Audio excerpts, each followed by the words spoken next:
همینطوری دارن میزنن.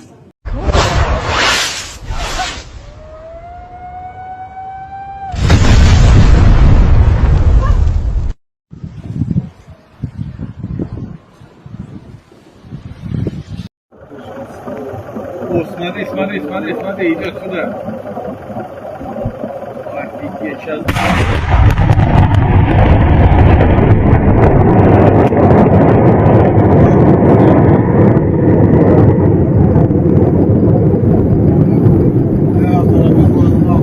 Вот, видели эту волну? Просто жесть. А как светло было, вообще капец.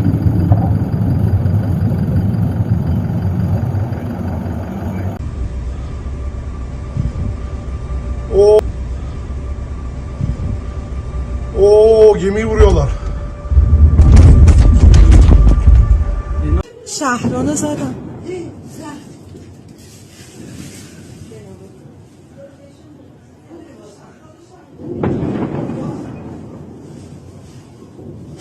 همینطوری دارن میزنن.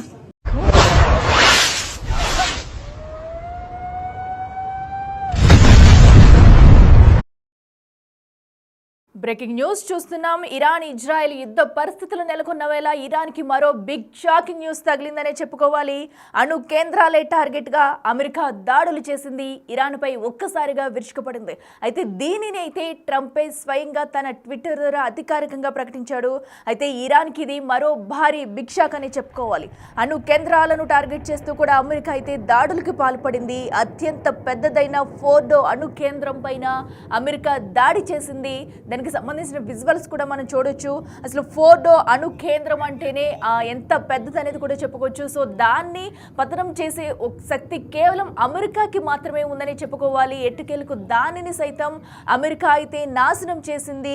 అటు డ్రోన్ల ద్వారా, క్షిపణుల ద్వారా అణు కేంద్రాల టార్గెట్గా ఇరాన్పై విరుచుకుపడింది అమెరికా. అలాగే అటు ఫోర్డో అణు కేంద్రంతో పాటు నంతాజ్, ఇస్ఫహాన్ కేంద్రాలు సైతం అమెరికా అయితే ధ్వంసం చేసింది. దానికి సంబంధించిన విజువల్స్ కూడా మనం చూడొచ్చు. ఇప్పటికే ఇరాన్ ఇజ్రాయెల్ యుద్ధ వాతావరణం నెలకొన్న వాళ్ళ ఇరాన్కి ఇది మరొక పెద్ద భారీ షాక్ అని చెప్పుకోవాలి. సో మనం చూస్తున్నాము, ఇరువురి మధ్య యుద్ధం స్టార్ట్ అయినప్పటి నుంచి కూడా ఎవ్వరూ వెనక్కి తగ్గేదే లేదన్నట్టుగా కదా ఒకరిపై ఒకరు విరుచుకుపడుతున్న తీరు మనం చూస్తున్నాము. అయితే ఇప్పటి వరకు కూడా ఇజ్రాయెల్ దగ్గర ఇంకా అటు యుద్ధానికి సంబంధించిన ఆయుధాలు అయిపోయినాయి, యుద్ధం ఆగిపోతుంది అనుకున్న తరంలో ట్రంప్ ఎంట్రీ ఇచ్చారు. సో అయితే ట్రంప్ అయితే ఇదివరకు నుంచి చెప్పుకుంటా వస్తున్నారు. సో వారం టైం ఇవ్వండి, 2 వారాల టైంలో ప్రకటిస్తామంటూ ఇలా టైం తీసుకుంటూనే ఏకంగా ఒక్కసారిగా దాడికి తెగబడ్డాడని చెప్పుకోవాలి ట్రంప్ అయితే. అయితే ఇరాన్కి ఇది మరో భారీ బిగ్ షాక్ అని చెప్పుకోవాలి. అయితే ఇరాన్ బయట నుంచి కూడా దాడులు చేసింది అమెరికా. ఇరాన్పై దాడికి ముందు నుంచి కూడా సిద్ధంగా ఉన్నట్లు ట్రంప్ అయితే అనాధికారికంగా చెప్పుకుంటూ వస్తున్నాడు. దానిని టైం కావాలి, టైం తీసుకుంటాం చెప్తూ అంటూ వచ్చిన ట్రంప్ అయితే ఏకంగా అణు స్థావరాలే టార్గెట్గా ఏదైతే అతి పెద్దదైన ఫోర్డో అణు కేంద్రం ఉందో దానిని ఏకంగా ధ్వంసం చేసేసింది అమెరికా అని చెప్పుకోవాలి. ఇది ఇరాన్కి మరో భారీ బిగ్ షాక్ అని చెప్పుకోవాలి. అయితే ఇప్పుడు ఇజ్రాయెల్కి మరింత బలం చేకూరుతుందనే చెప్పుకోవాలి ఈ ఘటన మొత్తం మనం చూసుకున్నట్టయితే. ఎందుకంటే ఇజ్రాయెల్ పని ఇంకా అయిపోయింది, యుద్ధం ఆగిపోతుంది, ఇజ్రాయెల్ దగ్గర ఇంకా ఏమీ లేవు, అణు యుద్ధానికి సంబంధించి ఆయుధాలు కానీ ఇంకేమీ లేవు అనుకున్న నేపథ్యంలో అమెరికా ఒక్కసారిగా ఎంట్రీ ఇచ్చి ఇజ్రాయెల్కి ఇంకా బలం చేకూర్చిందనే చెప్పాలి. అయితే ఇప్పటి వరకు యుద్ధం ఆగుతుంది, అట్లీస్ట్ ఒక 1 వీక్ లోపైన యుద్ధం ఆగుతుంది, ఇరు దేశాల మధ్య శాంతి ఒప్పందాలు జరగకపోగా యుద్ధాలు ఆగుతాయన్న అనుకుంటున్న దేశాలు ఉన్నాయి. అయితే ఈ నేపథ్యంలో ట్రంప్ మధ్యలో ఎంట్రీ ఇచ్చి ఇరాన్ అణు కేంద్రాలే టార్గెట్గా కూడా భారీ దాడులు చేశారు. ఏదైతే అతిపెద్దదైన ఫోర్డో అణు కేంద్రం పైన కూడా భారీ దాడి చేశారు. అనంతరం కూడా ట్రంప్ అయితే ఒక ట్వీట్ చేశారు. మనం చూసుకోవచ్చు విజువల్స్ కూడా బిగ్ టీవీ స్క్రీన్ మీద. ఆ దాడి కూడా ఎలా ఉంది, అణు కేంద్రాలపై ఏ విధంగా దాడి చేశారు, ఎంత పెద్ద పెద్ద శబ్దాలతో, ఎంత పెద్ద పెద్ద మంటలతో అవి అణు కేంద్రాలు పేలిపోయిన ఘటనలు మనం చూస్తున్నాము. ఒకసారి ట్రంప్ చేసిన ట్వీట్ మనం చూద్దాం.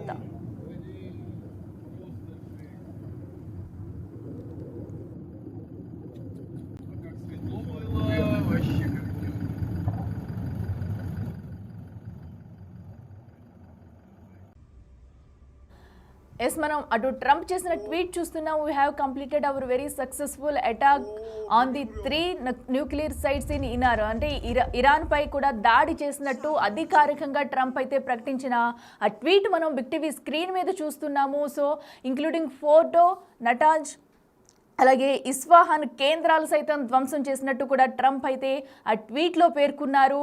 All planes are now outside of Iran airspace. A full playout of bombs was dropped on the primary site. Fordo, all planes are safely on their way home. Congratulations to our great American warriors అంటూ కూడా ఒక పక్కన ఇటు అణు కేంద్రాలను, ఇరాన్కి సంబంధించిన అణు కేంద్రాలను ధ్వంసం చేస్తూ అటు అమెరికన్ వారియర్స్కి అయితే కంగ్రాచులేషన్స్ చెప్పుకుంటూ కూడా అటు ట్రంప్ అయితే ట్వీట్ చేయడం జరిగింది. ఇప్పుడు ఇదే చర్చనీయాంశంగా మారిందని చెప్పుకోవాలి. ఎందుకంటే ఏదైనా ఒక యుద్ధం జరుగుతుంటే ఇప్పటి వరకు కూడా ఇరాన్పై అటు ఎప్పుడు విరుచుకు పడుతుందో అమెరికా అంటూ కూడా చాలామంది కొన్ని అనుమానాలు అయితే ఉన్నాయి. అయితే వాటిని పటాపంచలు చేస్తూ ఏదైతే ఒక వారం టైం ఇవ్వండి అంటూ కూడా ఉన్న ట్రంప్ అయితే ఒక్కసారిగా టైం చూసి కూడా ఇరాన్పై దాడికి తెగబడ్డాడు. అదే ఏదైతే అణు కేంద్రాలే టార్గెట్గా కూడా ఇరాన్పై అయితే దాడి చేసింది అమెరికానే చెప్పుకోవాలి. అతి పెద్దదైన ఫోర్డో దాన్ని కూడా ధ్వంసం చేశారు. ఫోర్డో అణు కేంద్రం పైన దాడి చేయడంతో ఇది ఇరాన్కి మరో బిగ్ షాక్ అని చెప్పుకోవాలి. సో దానిని ఏకంగా ట్రంపే ట్వీట్ చేస్తూ అధికారికంగా ప్రకటించాడు. ఇప్పుడు ఇజ్రాయెల్కి మరింత బలం చేకూరుందని చెప్పుకోవాలి. అయితే ఇజ్రాయెల్ ఒత్తిడితోనే కూడా అమెరికా దాడి చేసినట్లయితే తెలుస్తుంది. ఇక ఇటీవల బంకర్లోకి వెళ్లిన Iran supreme leader Ayatollah Khamenei bunker నుంచి వీడియోలు, సందేశాలు కూడా అటు పంపినట్టుగా కూడా తెలుస్తుంది. అయితే ఇదంతా కూడా ముందు ఇజ్రాయెల్ అమెరికా మధ్య ఒక ఒప్పందం ఉంది, దాన్ని పట్టుకునే ఒక ప్లాన్ ప్రకారం ఇదంతా టైం చూసి చేసినట్టుగా కూడా మనకి క్లియర్ కట్గా అయితే అర్థమవుతుంది.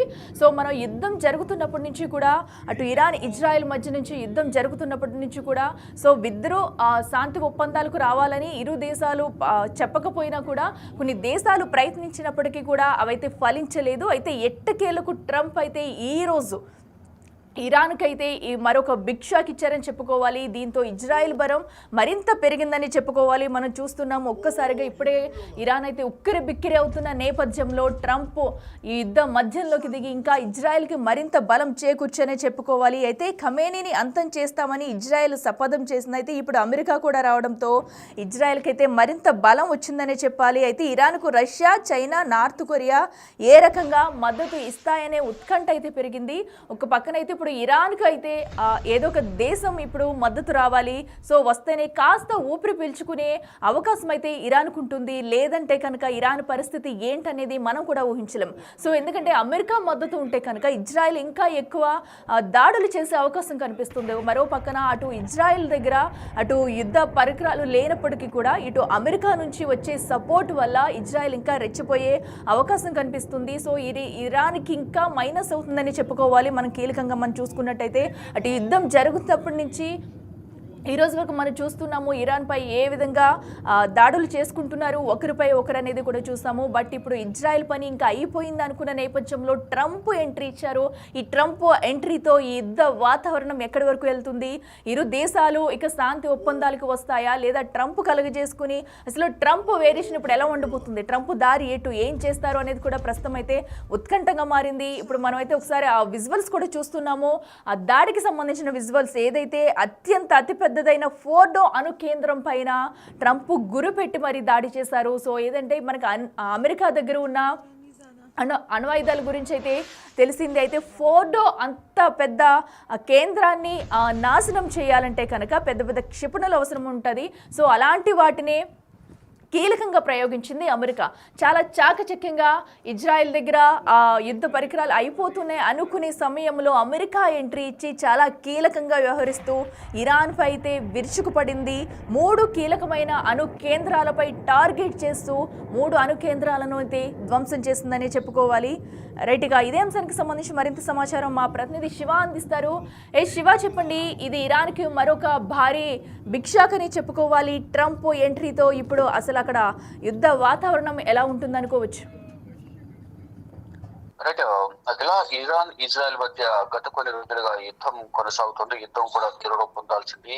ఇటు ఈ యుద్ధంలోకి ఇద్దరి మధ్య ఇరాన్ ఇజ్రాయెల్ మధ్య యుద్ధంలోకి అమెరికా ఎంటర్ అయినట్లుగానే దాదాపు ఖరారైంది. దీనికి సంబంధించి అధికారిక ప్రకటన కూడా అమెరికా అధ్యక్షుడు డొనాల్డ్ ట్రంప్ చేశారు. ఇక ఇరాన్ పై అమెరికా స్పిరిట్ బాంబులతో అంటే B2 స్పిరిట్ బాంబులతో ఇరాన్ పై దాడులకు తెగబడింది.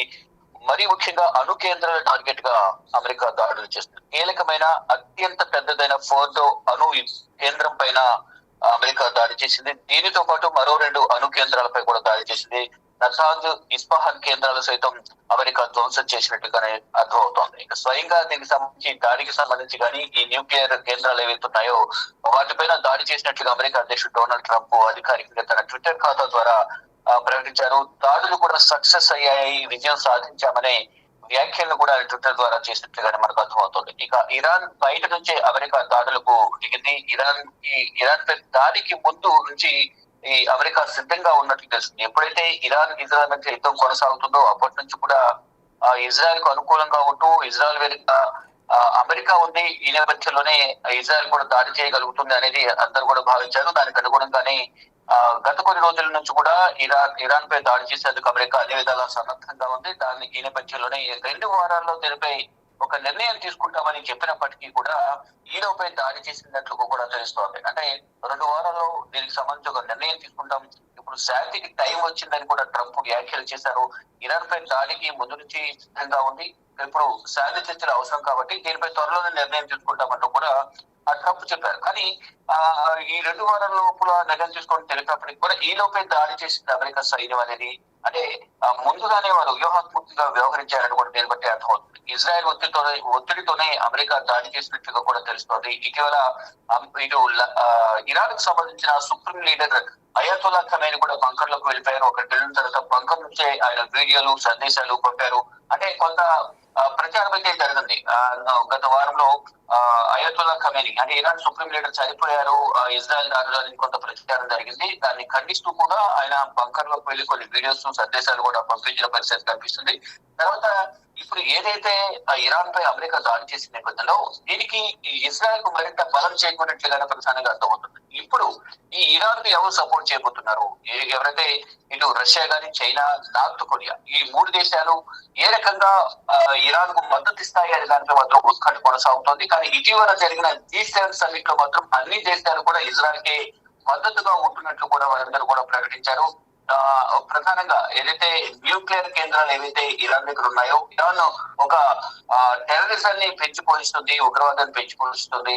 వారి దగ్గర ఇటువంటి అణు కేంద్రాలు కానీ న్యూక్లియర్ కేంద్రాలు కానీ అణుబాంబులకు సంబంధించినవి ఏవి ఉండకూడదు అనేది కూడా అందరూ భావిస్తున్నారు. దానిలో భాగంగా G7 సమిట్ లో ఇటు ఇజ్రాయెల్ కి అందరూ మద్దతు ఇచ్చారు. దానిలో భాగంగా అమెరికా అధ్యక్షుడు డొనాల్డ్ ట్రంప్ కూడా G7 సమిట్ లోను ఇతర పలు సందర్భాల్లో కూడా ఇరాన్ కు వ్యతిరేకంగా ఇజ్రాయెల్ కు అనుకూలంగా కూడా కొన్ని వ్యాఖ్యలు చేసినట్టు తెలుస్తుంది. ఈ ఎట్టకేలకు ఇజ్రాయెల్ కి మద్దతు ఇస్తూ రాత్రి సమయంలో నిన్న ఇటు ఇరాన్ పై అమెరికా సైన్యం విరుచుకుపడింది. 3 న్యూక్లియర్ కేంద్రాలను ధ్వంసం చేసిన దాంట్లో అతిపెద్ద న్యూక్లియర్ కేంద్రమైన ఫోర్డో అణు కేంద్రం పైన దాడి చేసిన దాంట్లో కూడా మరో 2 అణు కేంద్రాలపై కూడా దాడి చేసిన నేపథ్యంలో ఇరాన్ కు భారీ నష్టమే మిగిలిందని కూడా ప్రధానంగా అర్థమవుతుంది. యుద్ధం మొదలైనప్పటి నుంచి కూడా దాడులు ప్రతిదాడులతో మొత్తం ఇరాన్ అలాగే ఇజ్రాయెల్ మధ్య ప్రజలు, సాధారణ పౌరులు కూడా అనేక మంది మృతి చెందారు. ఇటు 2 దేశాలకు సంబంధించిన సైన్యం కానీ అక్కడ ఉన్న సాధారణ పౌరులు ఆస్తి ప్రాణనష్టం అనేది భారీగా సంభవించింది. ఈ నేపథ్యంలో అక్కడ ఎవరైతే ఇరాన్ లో ఎక్కువగా ఇతర దేశాలకు సంబంధించిన పౌరులు ఉన్నారో వారందరూ కూడా వారి స్వదేశాలకు తిరిగి రావాలంటూ కూడా దేశాధినేతలు ఆదేశాలు జారీ చేసిన నేపథ్యంలో వారందరూ కూడా తిరిగి వచ్చేశారు. మరోవైపు ఇటు అమెరికా కూడా అమెరికాకు సంబంధించిన పౌరులు ఎవరైతే ఉన్నారో వారందరూ కూడా టెహ్రాన్ నుంచి తిరిగి వచ్చేయాలని కూడా ప్రధాన ఆదేశాలు జారీ చేశారు. ఆ సమయంలోనే అందరూ కూడా కొన్ని ఊహాగానాలు వ్యక్తపరిచారు. అంటే అందరినీ తిరిగి వచ్చేయమంటుంది అమెరికా ఎవరైనా దాడి చేస్తుందా, యుద్ధంలోకి అమెరికా దిగబోతుందా అనే అనుమానాలు కూడా వ్యక్తపరిచారు. అనుమానాలు ఎదుర్చేస్తూ కూడా ఇప్పుడు అమెరికా దాడి చేసిన నేపథ్యంలో 3 న్యూక్లియర్ కేంద్రాలు కోల్పోయింది. దాంతో పాటు భారీగా ఆస్తి నష్టం అనేది ఇరాన్ కు మిగిలినట్టుగా కూడా తెలుస్తోంది. ఇప్పుడు ఇజ్రాయెల్ పరం అనేది మరింత పెరిగింది. కానీ ఇప్పుడు ఇరాన్ పక్షాన ఎవరు ఉండబోతున్నారు? అమెరికా ఇండైరెక్ట్ గా మొన్నటి వరకు ఇజ్రాయెల్ కు సపోర్ట్ చేసింది, ఇప్పుడు డైరెక్ట్ గా అమెరికాని యుద్ధంలోకి ఘటన రంగంలోకి దూకిన నేపథ్యంలో ఇప్పుడు ఇరాన్ పక్షాన్ని ఎవరు ఉండబోతున్నారనే మాత్రం ఉత్కంఠ కొనసాగుతుంది. కొన్ని దేశాల పేర్లు వినిపిస్తున్నప్పటికీ వారందరూ సపోర్ట్ చేస్తారా, వెనుకడుగు ఇస్తారనేది కూడా చూడాల్సింది. కానీ ప్రజెంట్ సిచ్యువేషన్ మాత్రం ఇరాన్ ఇజ్రాయెల్ దేశాల మధ్య ఉద్రిక్త పరిస్థితులు కొనసాగుతున్నాయి. అక్కడ ఉన్న ఇతర దేశాలకు సంబంధించిన పౌరులందరూ కూడా వారి వారి స్వస్థలాలకు స్వదేశాలకు తిరిగి వెళ్ళిపోయినట్లు కూడా తెలుస్తోంది. మరోవైపు ఇటు అమెరికా కూడా మధ్యలో ఎంటర్ అయిన నేపథ్యంలో యుద్ధాలకి ఫర్దర్ గా ఏం జరగబోతుందనే దాంట్లో మాత్రం ఉత్కంఠ కొనసాగుతుంది. Right Shiva, thank you. So ఏదైతే మనం చూస్తున్నాం కదా, ప్రస్తుతం అయితే ఇరాన్ పరిస్థితి మరింత దయనీయంగా మారిందని చెప్పుకోవాలి. ఎందుకంటే అటు ఇరాన్ ఇజ్రాయెల్ ఈ యుద్ధం నేపథ్యంలో అమెరికా ఎంట్రీ ఇచ్చింది. అయితే ఈ అమెరికా ఎంట్రీతో ఒక్కసారిగా ఇది ఇంకా ఇరాన్కి బిగ్ షాక్ అని చెప్పుకోవాలి. అయితే ఈ దాడిపై ఇరాన్ స్పందిస్తుందా, ప్రతిదాడి చేస్తుందా, అసలు ఇరాన్ ఇప్పుడు ఎలాంటి నిర్ణయం తీసుకోబోతుంది, లేదా శాంతి ఒప్పందాలకు వస్తారా, ఇరాన్కి ఎవరెవరు ఏ దేశాలు మద్దతు ఇవ్వబోతున్నాయి, ఏ రకంగా ఇరాన్ని ఆదుకుంటారనేది కూడా ప్రస్తుతం అయితే ఉత్కంఠంగా మారింది. అయితే ఇరు దేశాల మధ్య ఇంకా ఉద్రిక్త పరిస్థితులు అయితే కొనసాగుతూనే ఉన్నాయి. అయితే ట్రంప్ నెక్స్ట్ ఎలాంటి స్టెప్ తీసుకోబోతున్నారు, దీనిపై ఏమన్నా మాట్లాడతారా అనేది కూడా ఉత్కంఠంగా మారింది. అయితే ఇప్పటికే దాడి అనంతరం కూడా అధికారికంగా ట్రంప్ దానిని ప్రకటిస్తూ చెప్పుకొచ్చారు ట్వీట్ ద్వారా కూడా. అయితే ఏ విధంగా అటు ఇరాన్కి సంబంధించిన 3 అణు కేంద్రాలే టార్గెట్గా కూడా క్షిపణులను పంపించి కూడా అణు కేంద్రాలను అయితే ధ్వంసం చేశారు. దానిలో అత్యంత పెద్దదైన ఫోర్డో అణు కేంద్రం పైన కూడా అమెరికా అయితే దాడి చేసిందని చెప్పుకోవాలి. ఇది ఇరాన్కి మరో పెద్ద బిగ్ షాక్ అని చెప్పుకోవాలి. ఇప్పుడు ఇరు దేశాలు ఎలాంటి నిర్ణయాలు తీసుకుంటాయి, వీరికి ఎవరు ఏ దేశాల నుంచి సపోర్ట్ వస్తుంది, ఏం జరగబోతుంది అనేది ఉత్కంఠంగా మారింది.